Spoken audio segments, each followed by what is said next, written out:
Ah.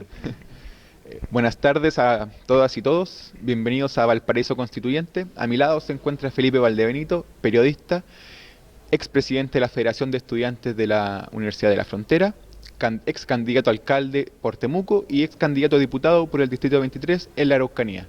Buenas tardes, Felipe, muchas gracias por estar acá. Primero que nada, fuiste presidente en el año 2011 de la Federación de Estudiantes, un año bastante movilizado en cuanto a lo estudiantil. Si nos puedes contar algo sobre esta experiencia que viviste. Sí, bueno, buenas tardes a todas y todos, gracias por el espacio. Sí, yo creo que, yo siempre lo he definido así, yo creo que el 2011 hay una trayectoria estudiantil que emerge, pero que es una dirigencia que se viene construyendo por lo menos 5 años atrás, desde lo que se le conoce como la Revolución Pingüina, el 2006. Yo era de un liceo comercial en Los Ángeles, y a partir de ahí empieza un vínculo con la política que rápidamente al entrar a la universidad el 2008 se concreta siendo dirigente de la carrera de periodismo, y a partir de ahí adentro de la universidad, que termina coronándose con haber trabajado con la federación el 2010 y haber presidido el 2011. Nosotros ganamos esa elección en mayo del 2011, cuando la movilización nacional estaba aún partiendo, por una mayoría, yo siempre digo, ganamos en todas las mesas, por tanto fue un proyecto que estuvo bien apoyado. Y ese año fue un año de un reventón social en cuanto a lo estudiantil, que por primera vez en mucho tiempo logra romper los muros de la universidad y conectar con la ciudadanía a través de la demanda de la educación gratuita y un montón de otras cosas hacia abajo, pero ese era el corazón del movimiento estudiantil, que logra empatizar, logra tener mayoría, logra ser respaldado por la ciudadanía a través de distintas encuestas, pero también tener masividad y creatividad para movilizarse. Yo creo que ese es uno de los principales valores del movimiento estudiantil 2011, que cuestiona el modelo, que tiene unidad, a pesar de su diferencia, pero que tiene unidad y que tiene bastante creatividad para ocupar el espacio público. Hay una vuelta de volver a ocupar y tomar el espacio público para la reivindicación social. ¿Cuáles crees tú que fueron los principales triunfos de este movimiento estudiantil que hoy se pueden ver reflejados en la sociedad? Mira, yo siempre digo que en términos materiales, nacionales, es muy poco lo que consiguió ese movimiento estudiantil, en términos de la transformación, porque sí, lo que sí consiguió fue mayor cantidad de becas, pero que no modificaban el sistema en el cual se produce la educación pública en este país. Pero sí una cantidad de cambios en lo cultural, en lo simbólico, que son bastante decidores para lo que fue pasando años después, tanto en lo que termina siendo el Frente Amplio y lo que termina siendo el estallido social del año pasado. Hay victorias culturales como dejar de pensar de que la educación es algo que se tiene que pagar, sino que a partir de ese año se instala la idea de que la educación es un derecho, se instalan los derechos sociales como un debate en la sociedad, y yo creo que ese punto es uno de los más importantes y trascendentales, porque hay un cambio cultural a partir de la instalación de la demanda del no más lucro, por ejemplo, en educación, que después se va replicando en salud o en otras instancias con distintas gradualidades, pero yo creo que esa es la gran victoria en el campo de lo simbólico cultural, que permite que se vayan rompiendo paradigmas, cambiando sentidos, y que va construyendo sujetos también para un proyecto histórico. 5 años después, en 2016, te presentas como candidato independiente Sí. por Temuco, con un proyecto bajo el brazo que se llamaba Temuco Participa. Si nos puedes contar un poco en qué consistía este. Sí, mira, el Temuco Participa era una plataforma ciudadana que reunía a organizaciones políticas, organizaciones de la sociedad civil e independientes, y que lo que buscaba, o sea, tenía un diagnóstico que la ciudad estaba estancada y estaba privatizándose en términos del espacio público, y lo que nosotros queríamos era construir un programa de manera participativa que se pusiera al debate y que discutiese al mismo tiempo si tenía capacidad de proyectarse en la disputa electoral. Nosotros construimos durante más de un año un programa participativo a través de una metodología de cabildo, de levantamiento de información, de construcción de propuestas, etcétera, etcétera. En eso participan actores de las universidades públicas del territorio, como la UFRO, y ahí se hace una síntesis, se construye un programa, y ese programa define tener una candidatura.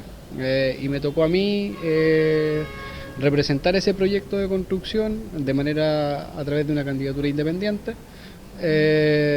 Y nos fue, en términos de lo electoral no ganamos, pero nos fue bastante bien para hacer un proyecto emergente de izquierda, alternativo, en un territorio como Temuco, que como todos se imaginarán es un territorio bien de derecha en lo electoral, pero pudimos abrir campos sacando casi un 13% de la votación, una campaña que económicamente nos costó más de $1.000.000, fue muy barata, porque apostamos también a la creatividad, a otras formas de hacer propaganda, y que reflejó una aspiración de los temuquenses y las temuquenses de construir un gobierno local diferente. No fue mayoritario, pero ahí se abrió y se sembró una semilla que yo creo que en la próxima elección debería seguir creciéndose, ya no conmigo, sino que con otro u otra liderazgo importante del territorio. Año siguiente, 2017, mes de noviembre, te presentas como candidato al Distrito 23 por la Araucanía. Si nos puedes contar, ¿habían similitudes con el proceso de candidatura a alcalde? ¿Era un proyecto similar?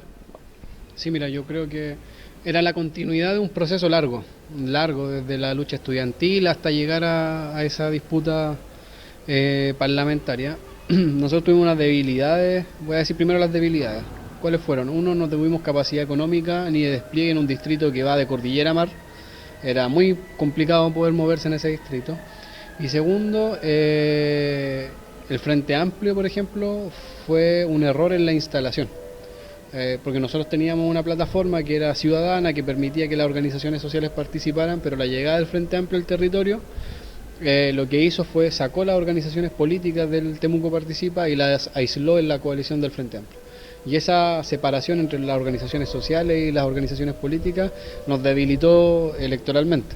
Entonces, eso fueron dos debilidades y dos autocríticas. Y yo creo que las fortalezas del proyecto tienen que ver con que nosotros tomamos una decisión, y esa decisión fue construir una iniciativa de ley, una iniciativa popular de ley que fuera nuestra bandera de campaña. Y esa iniciativa popular de ley tiene que ver con algo que para el territorio de la Araucanía, Uruguay, Mapu, es muy importante, que es la construcción del Estatuto de Autonomía.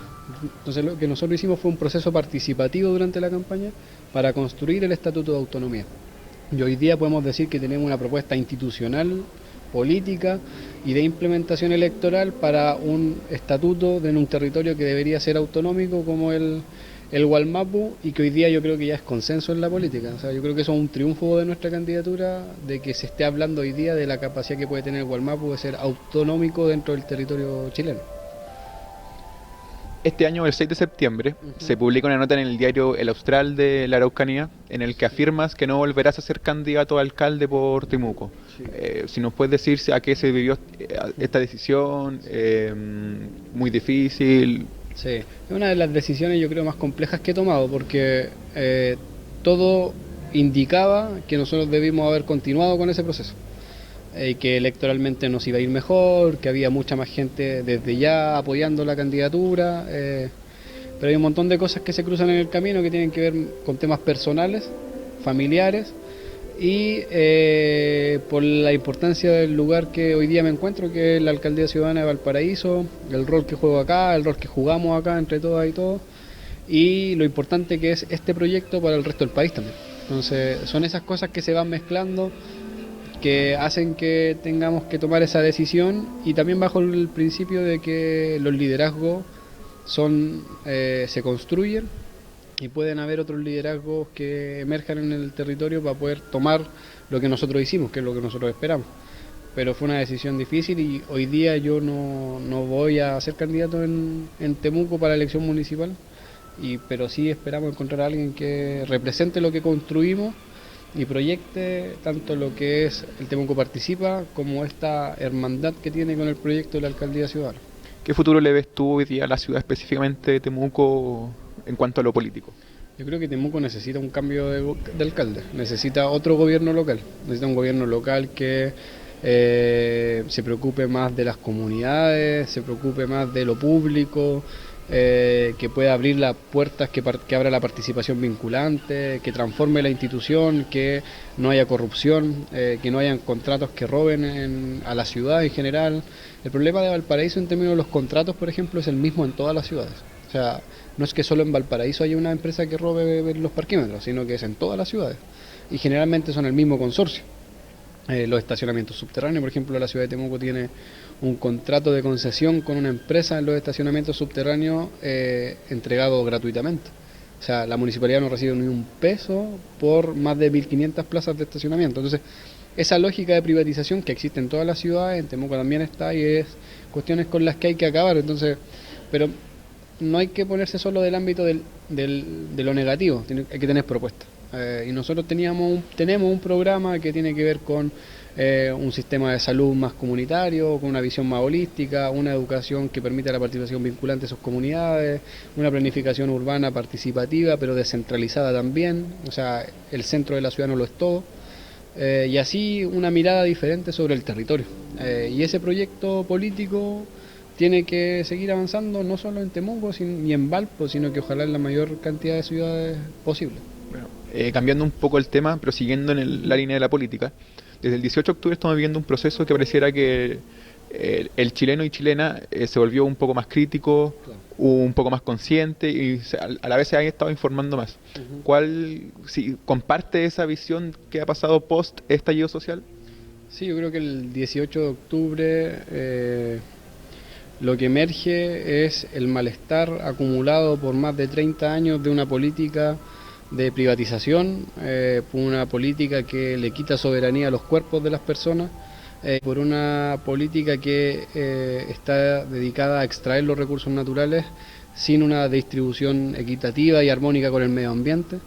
Eso que es como lo político ideológico que está detrás y que se refleja a través de distintas políticas públicas durante 30 años es lo que revienta. Y revienta, a mí me gusta graficarlo en lo que dice Harvey, por ejemplo, que el estallido social para mí lo que es la explosión de las fábricas del siglo XXI, que son las ciudades. O sea, lo que sale a la calle es un malestar que cuestiona las condiciones de vida de todas y todos. Son estas condiciones de vida las que nos cansaron, las que dijimos basta y las que salen a la calle a buscar transformar todo lo que tenga que ser transformado, pero además por una crisis muy profunda, yo creo, del régimen político, del carácter del Estado y un cuestionamiento muy profundo al modelo económico. El Estado-Nación en Chile se está cayendo a pedazos. Cuando uno dice esto no es antojadizo, uno ve la movilización y uno ve que se caen las estatuas, se caen los signos, se caen los símbolos, se caen las ideas matrices del Estado-Nación chileno, y eso da cuenta de que lo que hay en la calle es una vocación de transformar este país y de hacerlo un país más justo. ¿Qué significa eso? Yo creo que el debate que tenemos que dar todos los sectores que participan en política, de poder imaginarnos por primera vez el Chile que queremos. O sea, cuando hablamos de que se está cayendo el Estado-Nación, ¿cuál es el Estado que nos imaginamos entonces? Comunitario, descentralizado, plurinacional. Ahí hay todo un debate, como el resto de los temas. Eso es lo que se expresa a partir del 18 de octubre, que no ha terminado. Como toda movilización tiene sus altos y bajos, esto es como una ola, sube, baja, vuelve a subir. Por tanto, la transformación se va dando en una oleada de empujones sociales, y lo del 18 de octubre debe haber sido la ola más grande que hemos vivido en 30 años, pero que no ha terminado y que seguramente viene otra detrás, hasta transformar en cuanto al enfrentamiento político podamos hacerlo. También hay un enemigo jugando a partir del 18 de octubre, que es quien hoy día controla el Estado, por tanto, y son ellos los que no quieren transformar nada. Eso que está enfrentado se tiene que definir, ojalá en términos democráticos, para ver hacia dónde avanza Chile. O sea, yo creo que nos encontramos en un momento estratégico. Chile avanza hacia un lugar donde va construyendo justicia social o se profundiza el modelo. De ahí no se va a mover, entonces tenemos que definir, los que queremos que esto se transforme y construir un Chile más justo, tenemos que apuntar a construir esa correlación de fuerza que se va a tomar el proceso constituyente o que lo va a hacer avanzar en otra dirección, pero que en definitiva va a ocupar el proceso constitucional para construir un nuevo Chile en función de otros valores, otros principios, otra mirada, y eso está en disputa abierta, donde tenemos que construir una correlación que nos permita ganar. Yo creo que las constituciones son reflejos de correlación de fuerza. Y si nosotros no construimos la nuestra, los pueblos no construyen la suya, el modelo va a seguir siendo el mismo, más allá de los maquillajes o una posible humanización del capitalismo, que en este país nunca ha sido. Para el capital internacional nosotros somos el tercer mundo y somos territorio de extracción. No es que el capital ahora quiera regalar los derechos sociales. Eso no ha ocurrido y no va a ocurrir. Retomando algo que dijiste de que se viene una ola tras otra ola, ¿cómo crees que se le va a tomar el gobierno este proceso constituyente? ¿Será una tranca por parte de ellos o o colaborarán para que este avance normalmente? Yo creo que la derecha tiene un dilema bien grande que resolver. En Chile se empieza a constituir una derecha que entienda los juegos del marco democrático de la disputa política, o gana la derecha histórica de este país, autoritaria, dictatorial, que ocupa las Fuerzas Armadas contra su pueblo. Y eso está enfrentado, uno lo ve en el debate público, hay una derecha que en el discurso público empieza a instalar una idea de disminuir o suspender la democracia a lo máximo posible. ¿Para qué? ¿Para qué? Porque hay varios autores o teóricos que hoy día dicen que al neoliberalismo le molesta la democracia liberal. Entonces, en esta fase del neoliberalismo en la cual nos encontramos, la democracia parece que fuera un problema. ¿Por qué es un problema? Porque a pesar de que ellos controlan el modelo económico y las democracias, emergen los Lula, los Evo, los Correa, los Dilma, los Fernández en Argentina, en Chile, distintos dirigentes del Frente Amplio, Jorge Char, y así otros. Entonces, la democracia que ellos al parecer controlaban también les presenta un problema y necesitan cerrarla, disminuirla en su mayor cantidad posible. ¿Para qué? Para poder hacer avanzar las políticas económicas del capitalismo. Que yo lo que digo es que se traducen en las políticas económicas del Fondo Monetario Internacional. Todo esto en un marco de enfrentamiento en el mundo.